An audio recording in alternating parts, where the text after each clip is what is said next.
آج جب تلاوت کا آغاز ہوا تو اس میں سب سے پہلے قوم عاد کا تذکرہ ہوا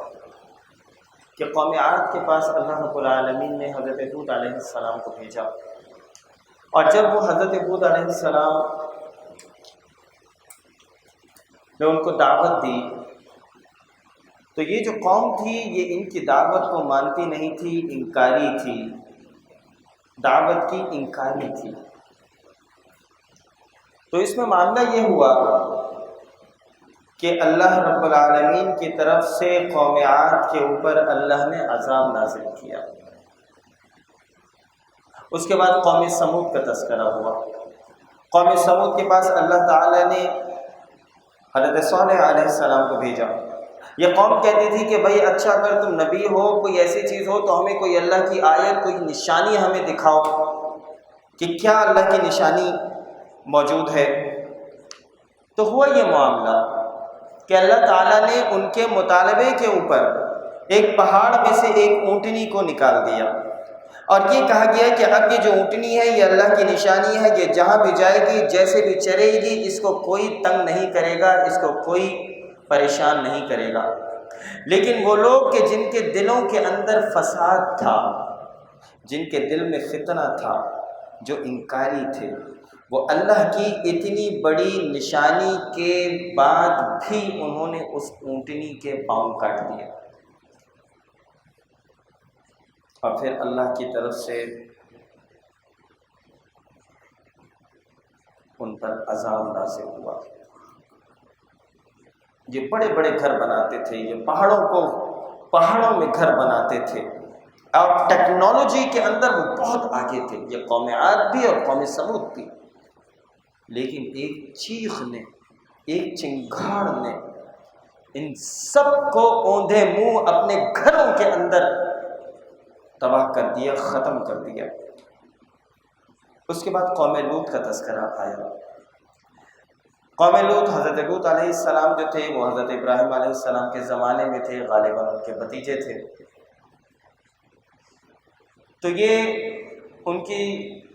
قوم میں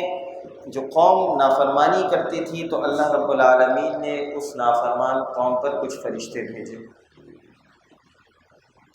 اور انہوں نے قوم لوط کو اس پر عذاب مبتلا ہو گیا، اور وہ بندر بنا دیے گئے۔ قوم لوط کے اوپر اللہ نے عذاب نازل کیا۔ لیکن اس میں اہم چیز یہ ہے، یہ بندر کا لفظ جو ہے میرے منہ سے نکلا ہے، مجھے اس کے اوپر تھوڑا سا بھی اچانک ایک شک ہوا ہے۔ بہرحال حضرت لوط علیہ السلام کی بیوی حضرت لوط کے اوپر ایمان لے کر نہیں آئی تھی۔ حضرت لوط کی بیوی، اس کے اوپر بھی عذاب نازل ہوا، اور ہم پچھلے اس میں سن چکے ہیں کہ حضرت نوح علیہ السلام کا بیٹا بھی ان کے اوپر ایمان لے کر نہیں آیا تھا۔ تو اس اور دوسری چیز اس میں آپ بھی دیکھیے کہ فرعون کے گھر کے اندر حضرت آسیہ جو موجود تھی وہ ایمان لے کر آ گئی تھی۔ تو یہ جو ایمان لانے کا معاملہ ہے یہ اللہ کے ہاتھ میں ہے، وہ جس کو چاہتا ہے راہ ہدایت عطا فرما دیتا ہے، اور جس کو چاہتا ہے وہ ذلیل اور رسوا کر دیتا ہے۔ یہ ہدایت اللہ کے ہاتھ میں ہے۔ اس کے بعد قوم شعیب کا تذکرہ ہوا، اور یہ جو تذکرہ ہے یہ بہت اہم یوں ہے کہ اس کی چیزیں ہم سے بھی بہت ملتی جلتی ہیں۔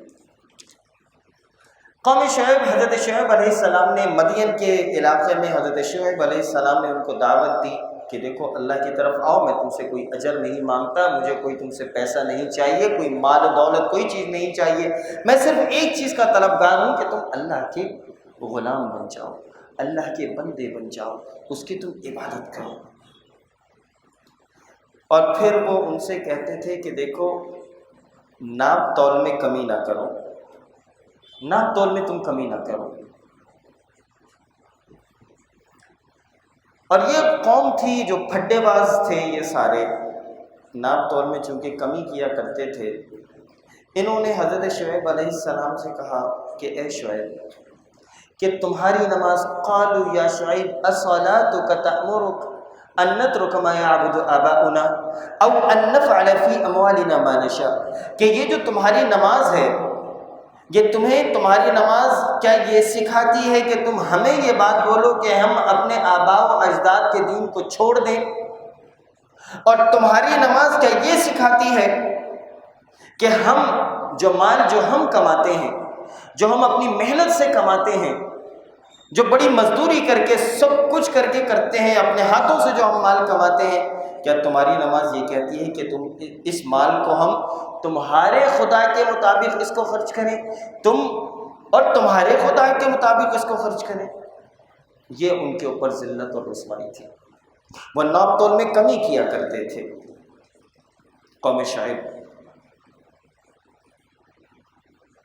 یعنی کہ اس کا مطلب یہ ہوا کہ دیکھو یہ جو نماز ہے، دیکھو تمہاری نماز، یہ روزہ، یہ زکوٰۃ، یہ حج، ٹھیک ہے یہ ساری چیزیں ہوں، لیکن یہ نماز کیا تمہیں یہ چیز سکھاتی ہے کہ یہ نماز ہمیں یہ بات بتائے کہ ہم نے دکان کیسے چلانی ہے، ہم نے کاروبار کیسے چلانا ہے، ہم نے نظام معیشت کیسے چلانا ہے، نظام معاشرت ہمارے یہاں کیا ہوگا، ہمارے یہاں قانون کیا ہوگا، ہماری تجارت کیسی ہوگی، ہماری سیاست کیسی ہوگی، ہماری حکومت کیسی ہوگی؟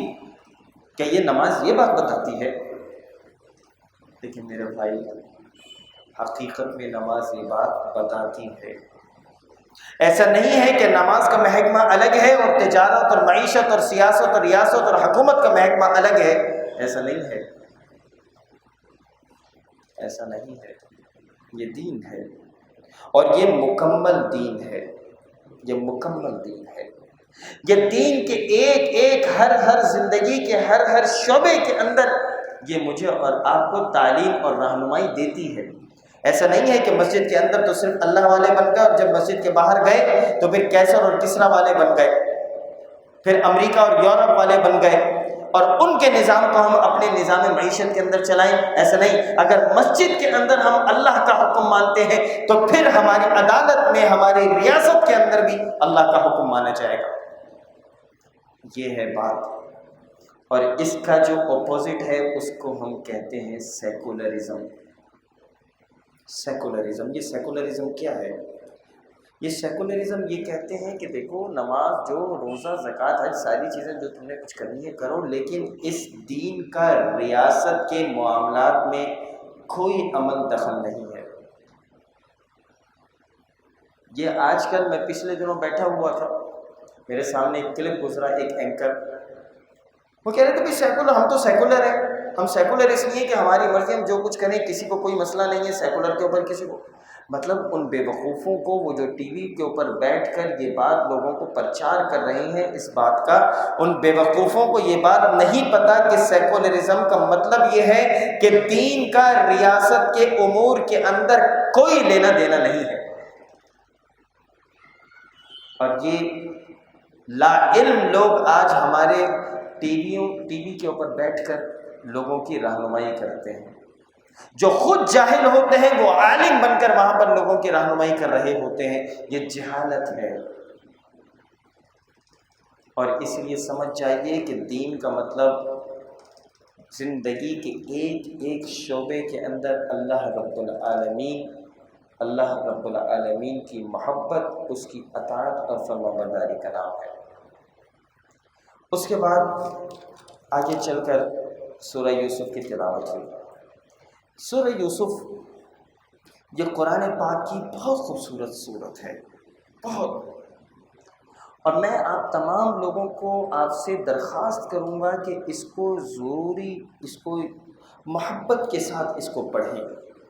اس کی تفسیر کو سمجھیں۔ اب یہ جو سورہ یوسف ہے، بظاہر تو یہ قصہ آپ کے سامنے نظر آئے گا، لیکن یہ قصہ نہیں ہے، یہ قصہ نہیں ہے۔ یہ ایک ایسی ڈیمونسٹریشن ہے کہ جو معاملہ حضرت یوسف علیہ السلام کے ساتھ ہوا تھا، منو عن وہی معاملہ وہ نبی کریم صلی اللہ علیہ وآلہ وسلم کے ساتھ ہوا، کہ جس طریقے سے حضرت یوسف علیہ السلام کو ان کے بھائیوں نے اپنے گھر سے نکال دیا تھا، بالکل اسی طریقے سے نبی کریم صلی اللہ علیہ وسلم کو ان کے اپنے قبیلے، ان کے اپنے مکے کے لوگوں نے، قریش کے لوگوں نے ان کو مکے سے نکال دیا تھا، جس طریقے سے یوسف علیہ السلام کے بھائیوں نے ان کو نکالا، اور ایک وقت آیا کہ وہ سارے کے سارے بھائی جو تھے وہ یوسف علیہ السلام کے سامنے سجدہ ریز ہو گئے، اور پھر اسی طرح کا ایک وقت آیا کہ وہ لوگ جنہوں نے نبی کریم صلی اللہ علیہ وسلم کو مکے کی وادی سے ہجرت کرنے پر مجبور کر دیا تھا، اس کے 10 سال بعد وہ سارے کے سارے لوگ اللہ کے نبی کے سامنے ویسے ہی کھڑے تھے جس طریقے سے یوسف علیہ السلام کے بھائی ان کے سامنے کھڑے تھے۔ اور اللہ تعالیٰ یہ جو سورت جو نازل ہوئی ہے یہ قریش کو یہ بتانا چاہتے تھے، یہ ان سب کو سنانا چاہتے تھے کہ دیکھو تم نے آج اپنے بھائی کو نکالا ہے، اس کو سنا دیا، بتا دیا گیا کہ جس طرح جس طریقے سے کل یوسف علیہ السلام کے بھائیوں نے ان کو نکالا تھا، تم نے آج ان کو نکالا ہے، کل وہ سجدہ ریز ہوئے تھے، آج تمہاری باری ہے، تم ان کے سامنے منہ لٹکائے کھڑے ہوئے ہوگے۔ اور یہ معاملہ فتح مکہ ہونے سے 8-10 سال پہلے یہ سورت ان کو سنا دی گئی، بتا دی گئی کہ دیکھو یہ نقشہ ہے، یہ ہونے والا ہے۔ ہوا یہ کہ حضرت یوسف علیہ السلام کے بھائی تھے، 10 بھائی، ان کا جو تھا معاملہ یہ تھا کہ حضرت یعقوب حضرت یوسف سے محبت کرتے تھے، انہوں نے کوئی ڈرامہ کیا اپنے ابا کے ساتھ کہ بھائی اس یوسف کو ہمارے سامنے بھیجیں، وہ چاہتے تھے کہ حضرت یوسف سے کوئی چھٹکارا حاصل کر لیں۔ اب انہوں نے چھٹکارا حاصل کرنے کی ترکیب یہ لی کہ ہم اس کو لے کے جائیں گے اور کسی کنویں کے اندر اس کو ڈال دیں گے۔ تو ہوا یہ کہ جب یہ لے کے گئے اور کنویں کے اندر حضرت یوسف علیہ السلام کو ڈال دیا، یہاں پر یہ بات سمجھنے کی ہے، جب یہ واپس بھائی سارے کے سارے پہنچے اپنے ابا کے پاس اور ابا سے کہنے لگے کہ ابا، جھوٹ بولنے لگے کہ وہ ہم کھیلنے میں لگ گئے تھے اور بھیڑیا آیا اور یوسف کو جو ہے وہ کھا گیا، اور انہوں نے اس کو قمیض دکھائی حضرت یعقوب کو۔ اب یہاں پر بات سمجھنے کی یہ ہے کہ حضرت یوسف علیہ السلام کنویں کے اندر ہیں اور حضرت یعقوب کو یہ بات نہیں پتہ کہ میرا اپنا لخت جگر کنویں کے اندر موجود ہے، یہ بات ان کو نہیں پتہ۔ یوسف علیہ السلام کو ایک قافلہ آیا اور اس کو کنویں سے نکالا، اور پھر اس قافلے نے آگے جا کے ان کو بیچ دیا، جہاں پہ جس آدمی کو بیچا وہ فائنانس منسٹر تھا مصر کا۔ اب وہ اس کے گھر کے اندر پرورش اس کی ہونے لگی حضرت یوسف کی، اور جب حضرت یوسف بڑے ہوئے، معاملہ یہ تھا کہ اللہ نے بڑا حسن حضرت یوسف علیہ السلام کو دیا تھا، بڑی خوبصورتی دی تھی۔ اب وہ اس فائنانس منسٹر جو تھا، عزیز مصر جو تھا، اس کی بیوی جو تھی وہ حضرت یوسف علیہ السلام کو برے کام پر ابھارتی تھی، اور ایک دن ہوا یہ کہ وہ اسی طریقے سے اس نے دروازہ بند کیا اور کہا کہ برائی کے لیے میں تیار ہوں، لیکن حضرت یوسف علیہ السلام اس سے بھاگنے لگے، اور بھاگتے جا رہے تھے، اور پھر اس عورت نے پیچھے سے حضرت یوسف کو پکڑا تو ان کی قمیض پیچھے سے پھٹ گئی۔ اب جیسے ہی پھٹی تو دروازہ کھلا اور سامنے وہ عزیز مصر کھڑا تھا، تو اس عورت نے کہا کہ یہ یوسف جو تھے وہ تمہاری بیوی کے اوپر دست درازی کر رہا تھا، اس کو تو جیل بھیجنا چاہیے۔ حضرت یوسف علیہ السلام نے کہا کہ دیکھو میری کوئی بری نظر نہیں تھی، اس عورت کی ہی بری نظر تھی۔ پھر یہ معاملہ کسی سے پوچھوایا گیا تو اس آدمی نے، کسی جو حکمت والا آدمی تھا، اس نے کہا کہ دیکھو اگر قمیض آگے سے پھٹی ہوئی ہے،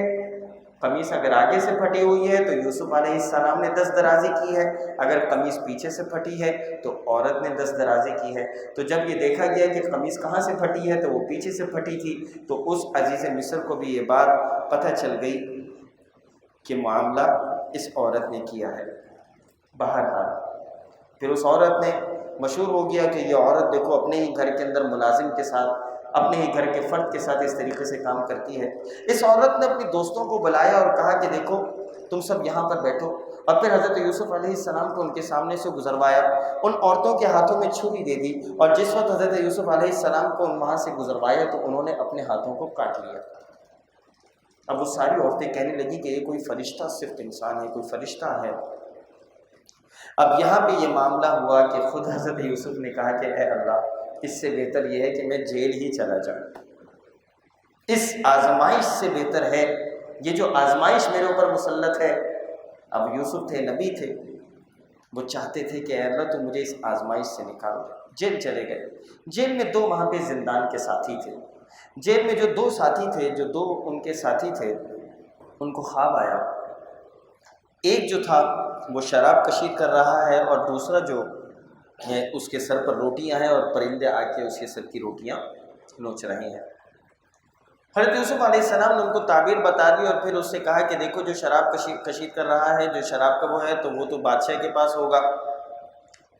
اور جس کے سر کے اوپر روٹیاں جو ہے پرندے اس کو توڑ رہے ہیں تو اس کو سولی پہ لٹکا دیا جائے گا۔ پھر وہ آدمی کہ جس نے بادشاہ کے پاس جانا تھا اس سے کہا کہ دیکھو جب تم قید سے نکل کر باہر جاؤ گے تو پھر بادشاہ کو میرے حوالے سے بھی بتا دینا۔ اب جب وہ قید سے نکل کے گیا تو اسے بھول گیا۔ اچانک بادشاہ کو ایک رات کو خواب آیا، اب اس خواب کی تعبیر کے لیے سارے سلطنت سے لوگوں کو بلوایا گیا، لیکن یہ جو آدمی جو جیل کے اندر جس کو تعبیر پتہ چلی تھی، اس نے بادشاہ سے کہا کہ ہاں میں اس کی تعبیر جو ہے میں آپ کو بتا دیتا ہوں۔ وہ حضرت یوسف علیہ السلام کے پاس آیا، لیکن یہاں پر جو بات سمجھنے کی ہے وہ ایک چیز جو بڑا اہم نکتہ ہے وہ کیا ہے؟ جس وقت یہ جو دونوں آدمی جو حضرت یوسف علیہ السلام کے ساتھ جیل میں تھے، جب جیل کے اندر موجود تھے اور انہوں نے اپنے خواب انہوں نے بتائے،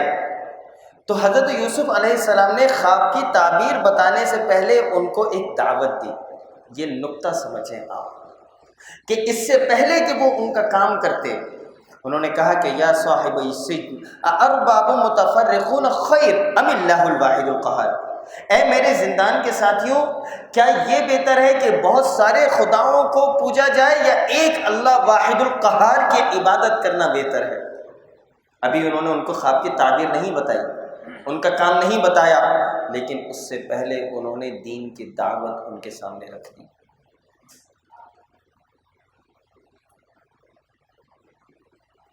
اور انہوں نے یہ بات کہی کہ میں تو اس دین کے اوپر ایمان لے کر آیا ہوں جو ابراہیم، اسماعیل، اسحاق اور یعقوب کا ہے۔ ابراہیم، اسماعیل اور یعقوب کا ہے۔ ابراہیم، اسحاق اور یعقوب کا ہے۔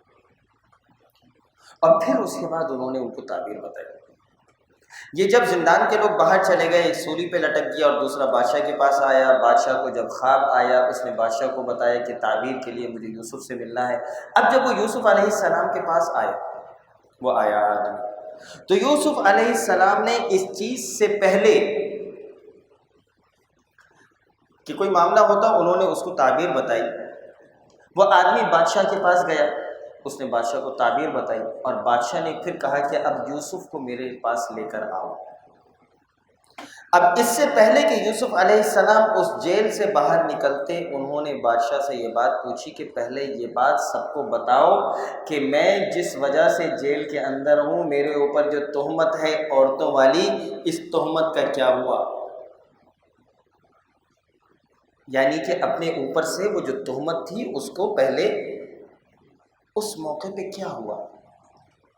کہ وہ ساری عورتیں جنہوں نے یہ تہمت کا معاملہ کیا تھا، اور خاص طور پہ وہ عزیز مصر کی بیوی بھی، اس نے بھی یہ کہا کہ حقیقتاً ہم ہی وہ لوگ تھے جنہوں نے ان کو بہلانے اور پھسلانے کی کوشش کی تھی۔ اب یہاں پر جو حضرت یوسف نے جو الفاظ ادا کیے، 13ویں پارے کی پہلی آیت، وما ابرئ نفسی، کہ دیکھو میں اپنے نفس سے بری نہیں ہوں۔ یہ نفس جس وقت یہ معاملہ ہو رہا تھا، یہ نفس کیا تھا؟ ان النفس لامارۃ بالسوء، در حقیقت یہ جو نفس ہے یہ برے کاموں کے اوپر ابھارتا ہے، یہ سب کچھ کرتا ہے، یہ دعوت دیتا ہے۔ تو حضرت یوسف علیہ السلام یہ بتانا چاہ رہے تھے کہ جس وقت پورے دربار کے اندر ان کی پاک دامنی کی، ان کی عفت، ان کی آبرو اور ان کی عزت کا اعلان ہو رہا تھا، اور چاروں طرف یہ اعلان ہو رہا تھا کہ حضرت یوسف علیہ السلام پاک اور صاف ہیں، اس وقت حضرت یوسف علیہ السلام کے الفاظ جو ادا ہوئے کہ دیکھو یہ پاک دامنی اور یہ طہارت، یہ اس میں میرا کمال نہیں ہے۔ وما ابرئ نفسی، یہ جو نفس ہے، یہ نفس کیا ہے؟ ان النفس لامارۃ بالسوء، یہ نفس در حقیقت برائی کی طرف ہمیشہ پکارتا ہے، برائی کی طرف بلاتا ہے، برائی کی طرف دعوت دیتا ہے۔ یہ اگر میں بچ گیا ہوں، کوئی بات ہو گئی تھی تو الا ما رحم ربی، یہ میرے رب کا مجھ پر رحم تھا جس کی وجہ سے میں بچ گیا، نہیں تو میں کسی اس میں نہیں تھا۔ یہ ذرا دیکھیں تو صحیح، کہ وقت کا نبی ہے، اس کے باوجود وہ اپنے میں کے اوپر نہیں ہے کہ میں بچ گیا، نہیں، اگر میں بچا تو اس نے مجھے بچا لیا، اس نے توفیق دی، یہ اس کا فضل تھا کہ میں بچ گیا۔ اس کے بعد حضرت یوسف علیہ السلام جب دربار میں گئے تو انہوں نے کہا بھئی ہماری تم کوئی ملازمت؟ تو اس نے کہا نہیں ملازمت تو نہیں۔ انہوں نے کیا کہا؟ اجعلنی علی خزائن الارض۔ وہ جو بادشاہ کو خواب آیا تھا، وہ خواب یہ تھا کہ سلطنت کے اندر قحط آنے لگا ہے، قحط آئے گا، تو اب بادشاہ چاہتا تھا کہ حضرت یوسف علیہ السلام اس کے معاملات میں اس کو ہیلپ آؤٹ کریں۔ تو حضرت یوسف علیہ السلام نے یہ بات بولی کہ اجعلنی علی خزائن الارض، کہ یہ جتنی بھی فائنانس منسٹری ہے، تمہارے جو خزائن ہیں، جتنے بھی تمہارے سلطنت کے اندر مال دولت کے جتنے بھی انبار ہیں، ان ساری چیزوں کے اوپر مجھے منسٹر بنا دو، یہ ساری چیزیں میرے ہاتھ میں دے دو۔ انی حفیظ علیم، میں حفاظت کرنے والا بھی ہوں اور میں جاننے والا بھی ہوں، میرے پاس دونوں چیزیں ہیں، میں آنیسٹ بھی ہوں اور میں ایفیشینٹ بھی ہوں۔ آپ میری بات سمجھ رہے ہیں کہ وقت کے نبی کہ جن کے پاس یہ مہارت تھی، جن کے پاس یہ صلاحیت تھی، انہوں نے اس چیز کا اعلان کیا کہ تمہیں دیکھو اس مشکل سے نکالنے کے لیے میرے پاس یہ ایجنڈا موجود ہے، میں تمہیں اس مشکل سے نکال سکتا ہوں۔ تو اس جگہ سے یہ بات آتی ہے کہ ہر سول سرونٹ، یہ بات سمجھ لیجئے، ہر آدمی اس میں دو چیزیں ہونی چاہیے، ایک تو وہ آنیسٹ ہو اور ایک وہ ایفیشینٹ ہو، یہ دو چیزیں اس کے اندر ہونی چاہیے۔ اس کے بعد آگے چل کر یہ بات ہوئی کہ جب یہ قحط کا معاملہ ہوا، وہ آئے ان کے بھائی اور ان کو غلہ دیا گیا، اور پھر وہ ایک سلسلہ بنا، اور پھر اس کا آخر یہ ہوا کہ یہ سارے بھائی جب آئے غلہ لینے کے لیے، تو پہلی دفعہ جب ان کو غلہ ان کو دیا گیا، یہ بہت دور سے آئے، کنعان سے مصر کی طرف آئے، ان کو حضرت یوسف علیہ السلام پہچان لیا انہوں نے کہ یہ میرے بھائی ہیں، ان کو انہوں نے غلہ بھی بڑا اچھے طریقے سے دیا، اور ان کے جو پیسے تھے غلہ خریدنے کے وہ واپس ان کے سامان میں ڈال دیے۔ جب وہ گھر پہنچے اور ان سے کہا کہ اگلے سال جب آنا تو وہ جو تمہارا ایک اور بھائی ہے بنیامین، اس کو لے کر آنا۔ یہ وہ بھائی تھا کہ جو حضرت یوسف کا بھائی تھا، جو ایک ماں سے تھا۔ حضرت یعقوب کی دو بچے جو تھے وہ ایک ماں سے تھے، باقی جو 10 تھے وہ دوسرے، تو وہ جو 10 تھے تو وہ ان دونوں کے ساتھ ان کو کوئی حسد تھا، تو حضرت یوسف علیہ السلام کو تو وہ کنویں کے اندر پھینک چکے تھے، وہ جو دوسرا بیٹا تھا اس کو حضرت یعقوب چھوڑتے نہیں تھے۔ اب جب یہ غلہ لے کر جانے لگے تو حضرت یوسف علیہ السلام نے ان سے کہا کہ دیکھو اگلے سال جب آنا تو اپنے وہ والا جو بھائی، اپنے بھائی کو لے کر آنا، اپنے ایک بھائی کو جو تمہارے پاس گھر پر موجود ہے اس کو لے کر آنا، اور اس کا ہم ایکسٹرا تمہیں غلہ دیں گے۔ اب جب اگلی دفعہ اگلے سال آنے لگے تو اپنے باپ سے کہا کہ اس بھائی کو ہمارے ساتھ بھیج دیں۔ باپ نے کہا کہ تم نے یوسف کے ساتھ بھی معاملہ کیا تھا، تم اس کے ساتھ بھی کوئی معاملہ کرو گے۔ بہرحال باپ نے ان کو بھیج دیا۔ یہاں پہ حضرت یوسف علیہ السلام جب ان کے بھائی آ گئے تو انہوں نے اپنے بھائی کو الگ سے بلا کر ساری کہانی بتا دی کہ اب میں یہ کروں گا کہ غلے کے اندر سامان کو رکھ دوں گا، اور جس کے بعد تمہیں میں اپنے پاس روک لوں گا اور پھر بھائیوں کو واپس بھیج دوں گا۔ تو وہ یہ کہ جب یہ اگلی دفعہ غلہ لے کر جانے لگے تو اعلان کرنے والے نے اعلان کیا کہ حکومت کا ایک پیالہ جو ہے وہ کھو گیا ہے۔ وہ پیالہ کہاں ہے؟ جس کے غلے میں سے پیالہ نکلے گا وہ آدمی جو ہے وہ یہاں پر رہ جائے گا، ہم اسے گرفتار کر لیں گے اور باقیوں کو بھیج دیں گے۔ بات سمجھ میں آنے والی تھی۔ ان بھائیوں نے کہا ہم تو چور تو ہیں نہیں۔ اب غلے کی تلاشی ہوئی تو وہ جو بنیامین جو تھا جس کو حضرت یوسف روکنا چاہتے تھے، اس کے غلے کے اندر سے وہ پیالہ نکل آیا۔ اب وہ باقی سارے بھائی حضرت یوسف کے سامنے کہنے لگے کہ اس کا بھائی جو یوسف تھا نا، وہ بھی چور تھا، یہ بھی چور۔ اب حضرت یوسف سن بھی رہے ہیں اور دکھ بھی ان کو ہو رہا ہے کہ آج بھی میرے بھائیوں کے اندر سے وہ چیز نہیں گئی۔ بہرحال یہ واپس جاتے ہیں اور معاملہ پھر آگے چلتا ہے کہ جب وہ آتے ہیں غلہ لینے کے لیے تو پھر حضرت یوسف علیہ السلام کے سامنے کہتے ہیں کہ یا ایھا العزیز، یا ایھا العزیز مسنا واہلنا الضر وجئنا ببضاعۃ مزجاۃ اوف لنا الکیل وتصدق علینا۔ ہم پریشانی کے عالم کے اندر ہیں، بڑی نکبت کے عالم میں ہیں، مصیبت کے اندر ہیں، بہت غربت میں ہیں۔ اے عزیز مصر، اے مصر کے بادشاہ، اے فائنانس منسٹری کو چلانے والے، تو ہمارے اوپر تھوڑا رحم کر دے، ہم پر تھوڑا صدقہ کر دے۔ اوفی لنا الکیل، ہمارے جو جتنے بھی برتن ہیں، جو ہمارا غلہ ہے، اس میں ہمیں اچھی طریقے سے ہمیں غلہ دے، وتصدق علینا، اور تھوڑا کچھ بڑھا کر ہمیں دے دے۔ حضرت یوسف علیہ السلام نے ان کو پھر بتایا کہ میں تمہارا بھائی ہوں، وہ یوسف ہوں کہ جس کو تم نے کنویں کے اندر ڈال دیا تھا۔ اب جب یہ بھائی جانے لگے تو حضرت یوسف علیہ السلام نے اپنا کرتا ان بھائیوں کے حوالے کر دیا کہ جانا اور ابا کو کہ جو میری جدائی کے اندر جن کی آنکھیں ختم ہو گئی ہیں، اس کرتے کو میرے والد کے چہرے پہ لگانا۔ اب یہاں سے کرتا روانہ ہوا ہے مصر سے کنعان کی جانب، اب یہ سینکڑوں میل دور،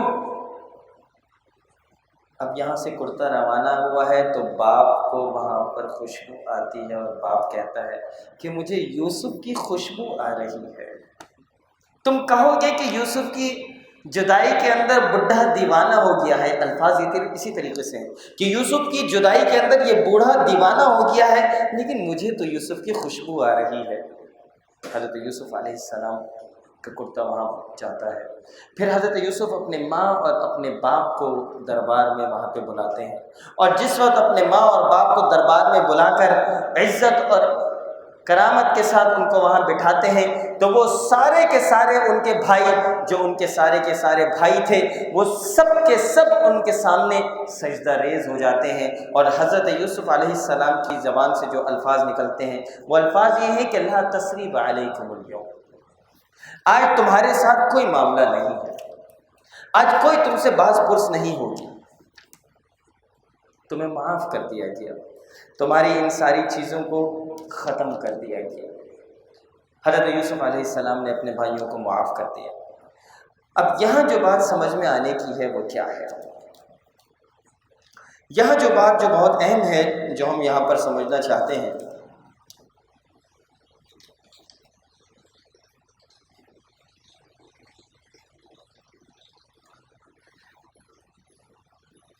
کہ یہ تو حضرت یوسف علیہ السلام کے ساتھ معاملہ ہوا،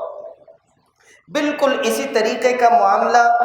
کہ وہ جو قریشی تھے جنہوں نے نبی کریم صلی اللہ علیہ وسلم کو تنگ کر کر کے پریشان اور مصیبتیں لا کر ان کو مکے سے ہجرت کرنے پر مجبور کر دیا، اور ان کو اپنا گھر چھوڑنا پڑا، اور نبی کریم صلی اللہ علیہ وآلہ وسلم اپنا گھر چھوڑنے کے بعد مدینے کی طرف چلے گئے، اور جب مدینے میں وہ رہ بھی رہے ہیں تو اس وقت مدینے کے اندر ان کو تنگ کیا جا رہا ہے۔ غزوہ بدر ہوا، غزوہ احد ہوا، غزوہ خندق ہوا، بار بار مدینے کے اوپر چڑھائی ہو رہی ہے۔ ان کا اپنا بھائی تھا، ہونا تو یہ چاہیے تھا کہ قریش والوں کو کہ نبوت ملی تھی اللہ کے نبی صلی اللہ علیہ وسلم کو، تو قریش والے ان کو سپورٹ کرتے، ان کی مدد کرتے، ہونا تو یہ چاہیے تھا، لیکن کیا ہوا؟ اور پھر وقت نے ان کو یہ وقت دکھایا کہ جب فتح مکہ ہوئی،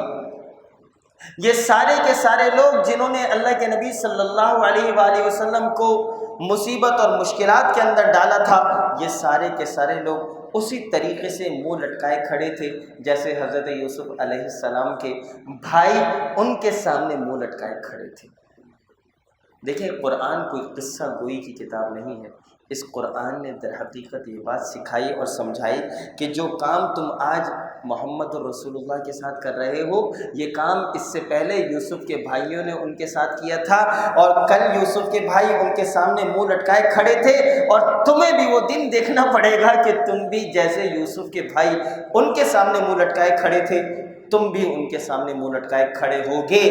اس وقت کا انتظار کرو۔ اور وہ وقت آیا فتح مکہ پہ کہ یہ سب منہ لٹکائے کھڑے تھے، اور اللہ کے نبی صلی اللہ علیہ وسلم نے جو الفاظ ادا کیے، ان کے الفاظ یہ تھے کہ الیوم اقول، آج میں وہ الفاظ ادا کروں گا کما قال اخیہ یوسف، جو یوسف علیہ السلام نے اپنے بھائیوں سے کہے تھے کہ لا تثریب علیکم اليوم، آج تمہارے ساتھ کوئی باز پرس نہیں ہے، تمہیں معاف کر دیا گیا۔ کتنا پاورفل ہے یہ قرآن، جو ان کو کہتا تھا کہ آنکھیں کھول دینے والی یہ ہدایات اللہ کی طرف سے آئی ہیں۔ یہ قرآن قصہ گوئی کی کتاب نہیں ہے، یہ قرآن ہدایت کی کتاب ہے۔ آنکھیں کھول کر اس کتاب کو پڑھو۔ اور پھر سورۃ الرعد کی تلاوت ہوئی، اور سورۃ الرعد کے اندر ایک جو اہم آیت آئی ہے وہ کیا آیت ہے کہ ان اللہ لا یغیر ما بقوم، کہ خدا نے آج تک اس قوم کی حالت نہیں بدلی، نہ ہو جس کو خیال خود اپنی حالت کے بدلنے کا۔ ان اللہ لا یغیر ما بقوم حتی یغیروا ما بانفسہم، یہ اللہ کی سنت ہے۔ اللہ کی سنت یہ ہے کہ اللہ تعالیٰ اگر کسی قوم کی خوشحالی ہے تو اللہ ان کی خوشحالی کو نہیں چھینتا جب تک کہ وہ اس خوشحالی، اس نعمت، اس برکت کو ضائع نہ کریں، اللہ تعالیٰ ان سے خوشحالی نہیں چھینتا۔ اور اگر کوئی قوم بدحال ہے تو اللہ تعالیٰ ان کی بدحالی کو خوشحالی میں تبدیل نہیں کرتا جب تک کہ وہ خود اس بدحالی کو تبدیل کرنے کے لیے تیار نہ ہوں۔ ان اللہ لا یغیر ما بقوم حتی یغیروا ما بانفسہم، یہ اللہ کی سنت ہے۔ اس لیے آج اگر پاکستان کی معیشت بدحال ہے، آج اگر پوری امت بدحال ہے، تو یہ بدحالی سے ہم کیسے نکل سکتے ہیں؟ ہمیں خود محنت کرنی پڑے گی۔ اقول قولی ھذا استغفر اللہ لی ولکم ولسائر المسلمین والحمد للہ رب العالمین، جزاکم اللہ خیرا۔